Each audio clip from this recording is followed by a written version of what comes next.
अल्लाह ताला हम लोगों के ऊपर और पूरे पाकिस्तान के ऊपर रहम फरमाए, क्योंकि जिस तरीके से बारिश हो रही है और उसके बाद जो सैलाबी सूरत हाल बन रही है, बलूचिस्तान हो या सिंध का इलाके हुए हैं, उनमें अभी तक हज़ारों की तादाद में घर टूट चुके हैं, सैकड़ों की तादाद में जानें जा चुकी हैं।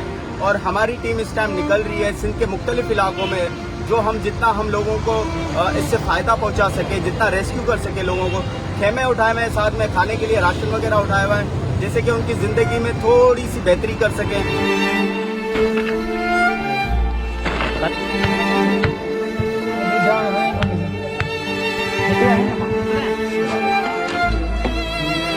कई इलाकों में वक्फे से बारिश, सैलाब से सूरत हाल मज़ीद खराब हो गई। सिंध भर के तमाम अजला सैलाबी सूरत हाल के सबब आफत ज़दा करार दे दिए गए। के मनाजिर, बस्तियां और आबादियां खंडरात बन गई। यहाँ पर लगा है जी, यहाँ पर छोड़ो मैं इस टाइम एक आफत ज़दा पूरे शहर में मौजूद हूँ, जहाँ पे बारिश के बाद लोगों की जो जिंदगी है, जो तकलीफ दे जिंदगी है, वो मैं बता नहीं सकता, वो बयान नहीं कर सकता।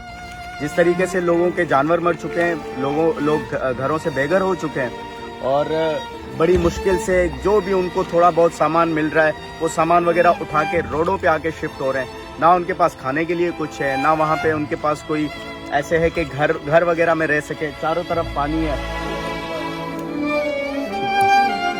कंट्री है, छटरी है, सतटरी है।